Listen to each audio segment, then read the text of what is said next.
Shalom, Israel. It's Kazawan. And the name of this video is, Why Does Man Need a God? I'm doing this video because every now and again, I run into a person who claims there's no need for a God. They believe that people are perfectly capable of thriving in this world by themselves without the need of a higher power. Now, you hear this type of rhetoric a lot among the so-called conscious community and others also who once believed in the Most High, but due to some tragic event in their life, they lost their faith. So the question is, why does man need a God? Now, let's start with a different question. Here it is. What's the difference between right and wrong? That's the question. Now let's go to 1 Kings chapter 3 and verse 9. This is Solomon talking to the Most High. It says, Give therefore thy servant an understanding heart to judge thy people. Watch this. That I may discern between good and bad. For who is able to judge this, thy so great a people? So we see that Solomon believed that the Most High is the ultimate authority on deciding what is right and what is wrong. Therefore, he asked the Most High to give him an understanding heart so that he would make the right judgment calls. See, if right and wrong is based on man's opinion, then right and wrong changes depending on who you're talking to at the moment. And that's a faulty system because there's no consistency. There has to be a consistent, stabilized system that doesn't change person to person. Now, who is going to give us this system? This is Proverbs chapter 16 and verse 2. It says, All the ways of a man are clean in his own eyes.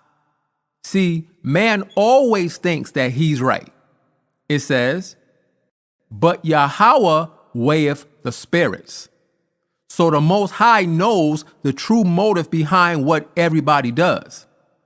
So man thinks he's right, but the Most High knows that man is swayed according to his circumstances. Here's another one. This is Proverbs chapter 14 and verse 12.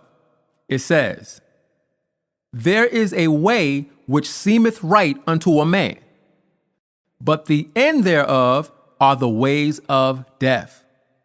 See, we can't trust man to give us a stable system because man has proven himself to be untrustworthy.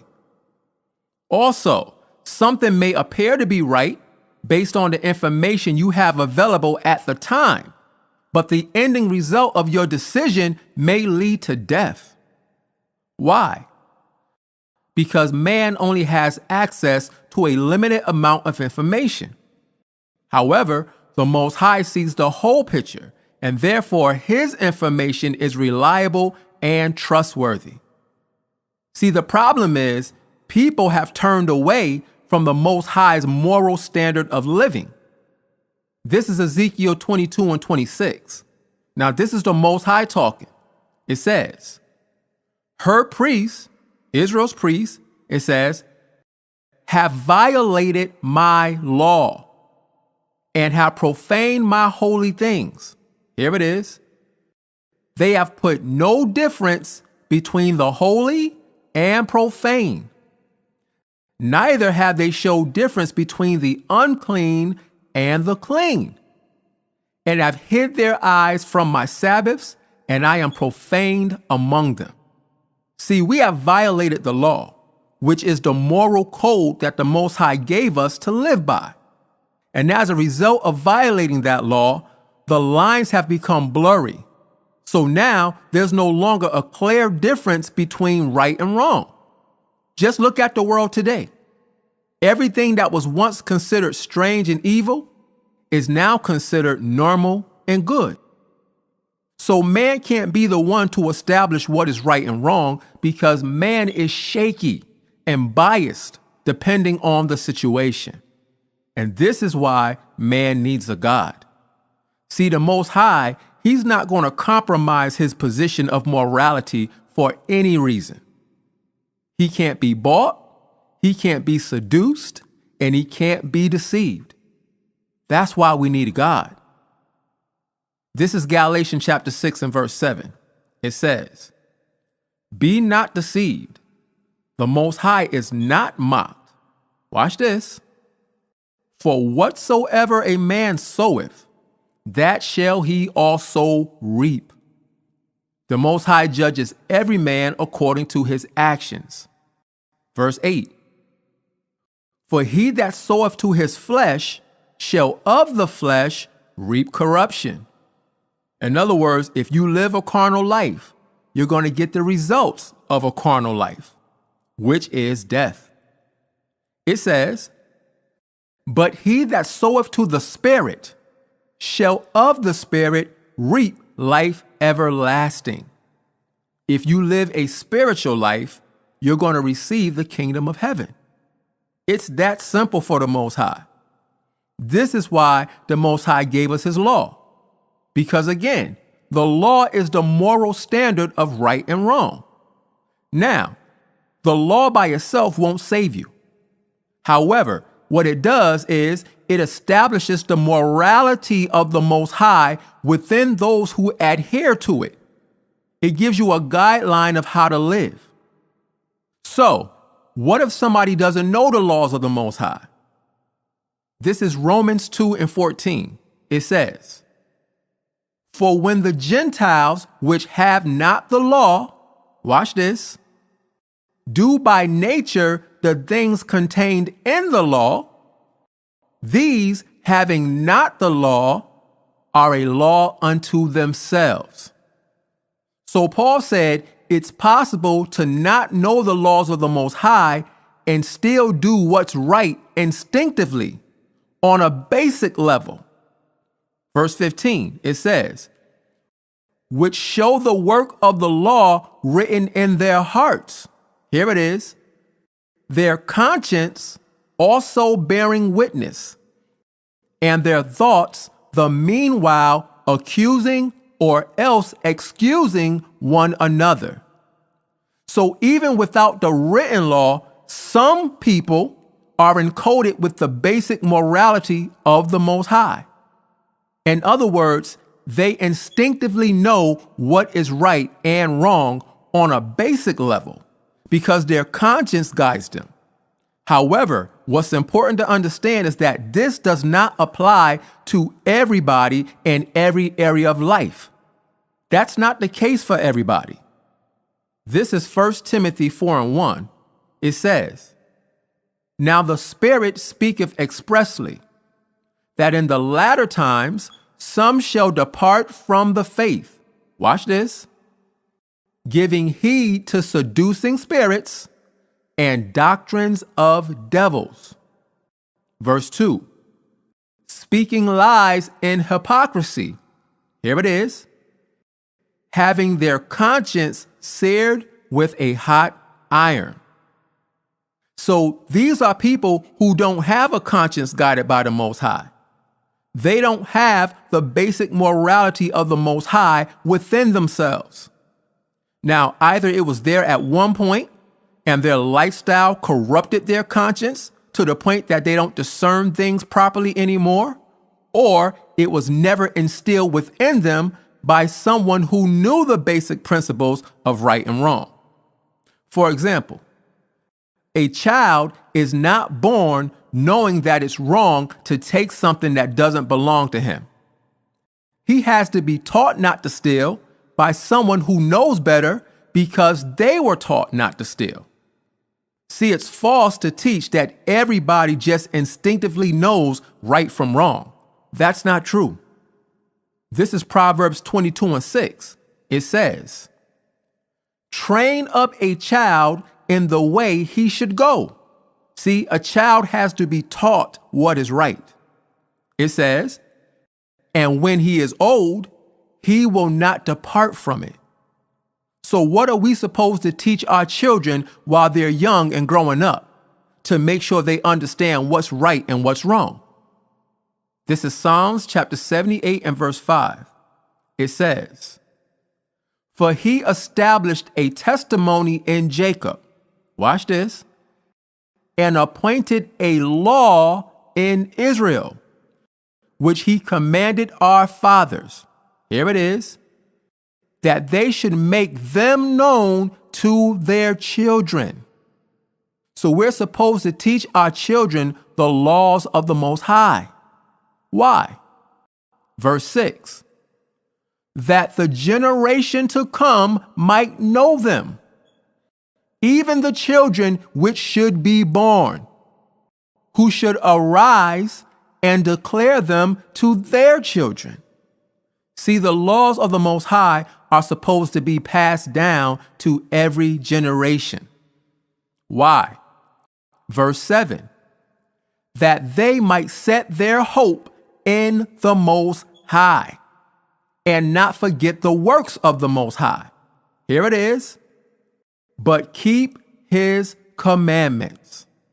Again, the law, statutes, and commandments establish the morality of the Most High within those who do them. If we don't teach them to our children, then they'll be influenced to live by the world's standards instead. For example, you have groups like the Conscious Community, and all they do is debate.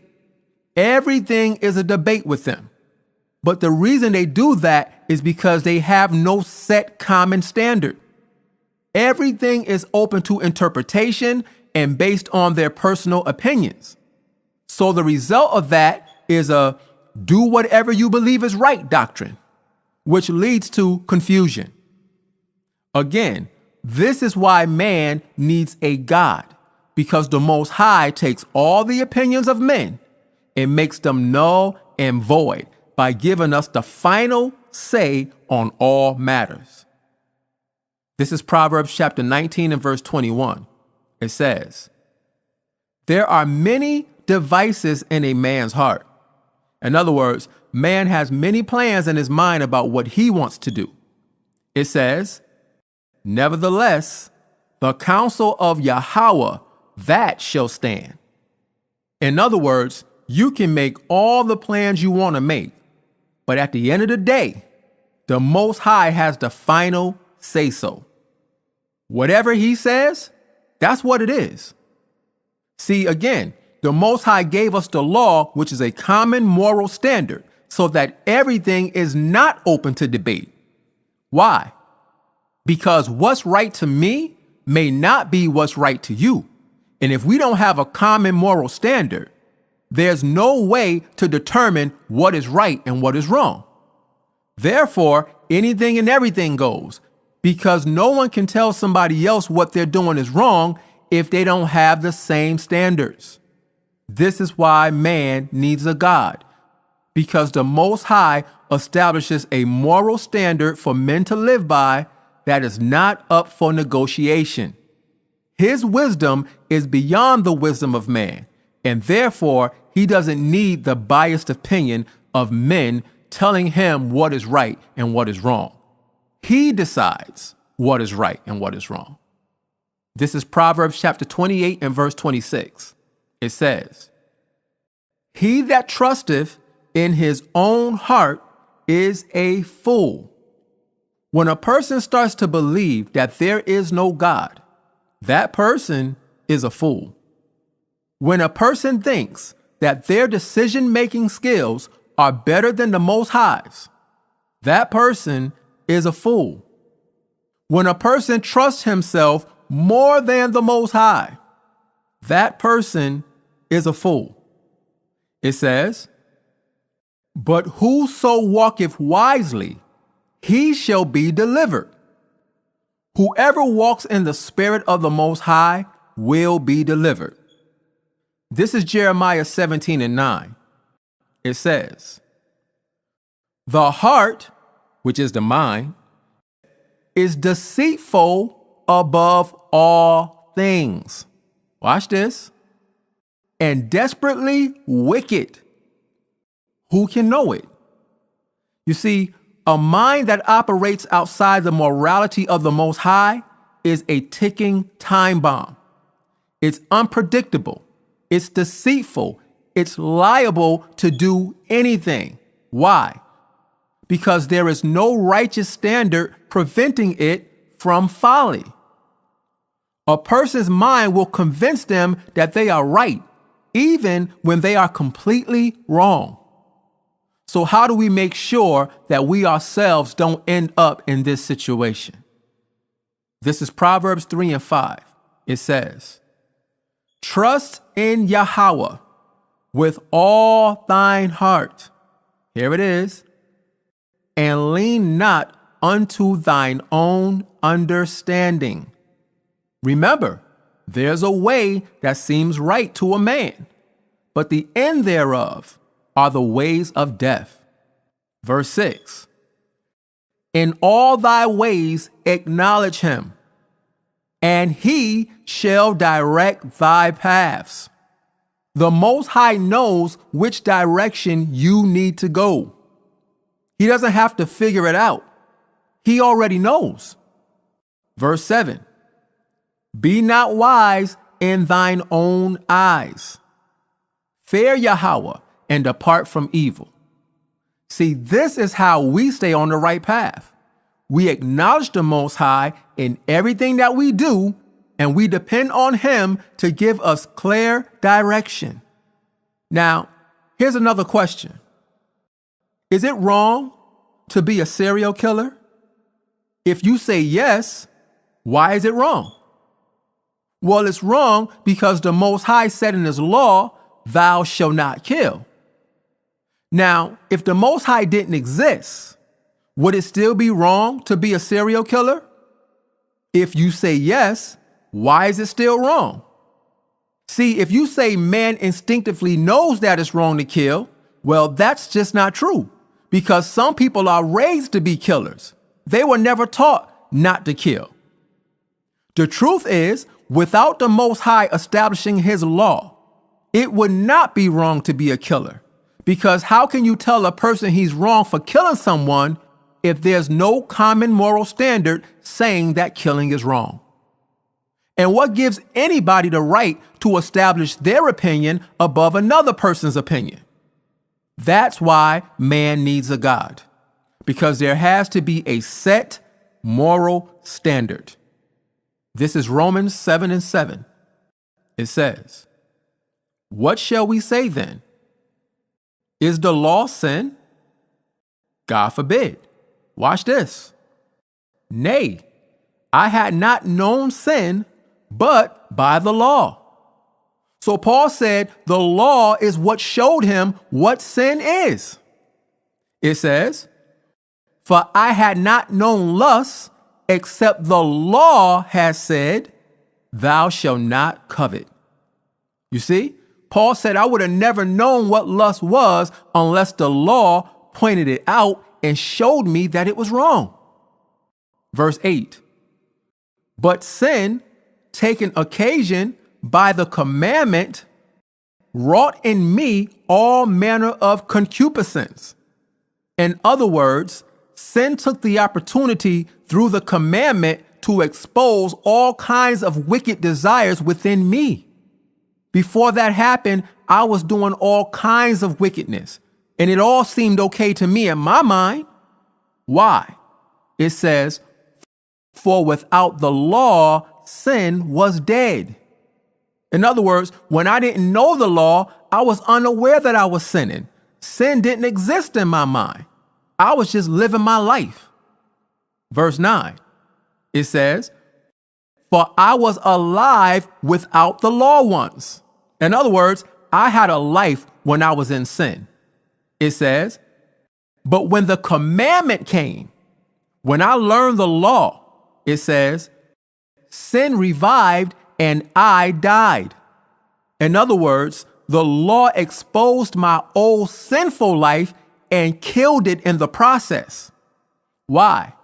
Because I couldn't serve the Most High and still live the way I used to live. So my old nature had to die. Verse 10, "And the commandment which was ordained to life, the law, the moral code of the Most High, which helps us live, it says, I found to be unto death. In other words, the law strengthened my spirit, but it killed my old nature. My old carnal mind died. Verse 11, for sin, taking occasion by the commandment, deceived me.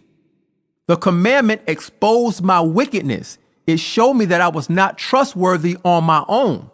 It says, and by it slew me. Again, the commandments killed my sinful nature. It made me change how I was living. It made me put that old man to death and become a new man. Verse 12, wherefore the law is holy, and the commandment holy, and just, and good. You see what Paul just said in verse 12? The law is holy, and the commandment is holy, and just, and good. That's not something you want to get rid of. You see, the Most High gave us his moral standard as a measuring stick to keep us within the perimeters of safety. We know when we're doing right, and we know when we're doing wrong, because we have a spiritual code of ethics to determine right from wrong. However, if we ignore his set of guidelines and attempt to govern ourselves, that opens the door for negotiation of what is right and wrong, which puts us right back in the same position of basing our decisions on our personal opinions. And that doesn't work because opinions vary from person to person. The only way to avoid this problem is to submit ourselves to a higher power. And that is why, again, man needs a God. This is Psalms chapter 14 and verse 1. It says, the fool have said in his heart, there is no God. You see, only a fool would make this claim. It says, they are corrupt. They have done abominable works. There is none that doeth good. Anybody that denies the existence of the Most High, that person is corrupt. If you take the Most High out of the equation, the only possible result is catastrophic destruction. Man left to himself will kill everything and everybody, including himself. Again, just look at the world today and the direction that it's going in. The reason why the world is headed for destruction is because of the neglecting of the Most High's word. So why does man need a God? Because that's the only hope we have. Only the supreme God, the Most High Yahweh, is able to establish righteousness in this world. That's why Romans 3 and 4 says, let the Most High be true, but every man a liar. Every man who conducts himself outside of the Most High's word is a liar. So that's why we need a God, because the Most High gives us the order and the understanding that we need to be righteous. Now, before I end this video, please be advised, all general comments are accepted. If you disagree with something that I say, you have that right. However, if you attack me on a personal level outside of the scriptures and resort to name calling and childish, unspiritual behavior, your comment will be erased and you will be blocked. Also, if you disagree with something that I teach, that's fine. You have the right to comment about it. But if you make a comment in disagreement and you don't use scriptures to support what you're saying, I won't block you, but your comment will be erased because I deal with scriptures, not opinions. Now, to the sincere Israelites who watch my videos, I'm not talking to y'all. I appreciate you guys for taking the time out to watch and listen. But I'm talking to these immature, non-spiritual trolls who always have something to say. But when you go to their page, 9 times out of 10, they don't have one single video teaching anything. but yet they want to come on my page and teach in the comment section. I'm not allowing that anymore. So, with that being said, as always, I hope that somebody got some understanding from this video. And with that, I say, Shalom.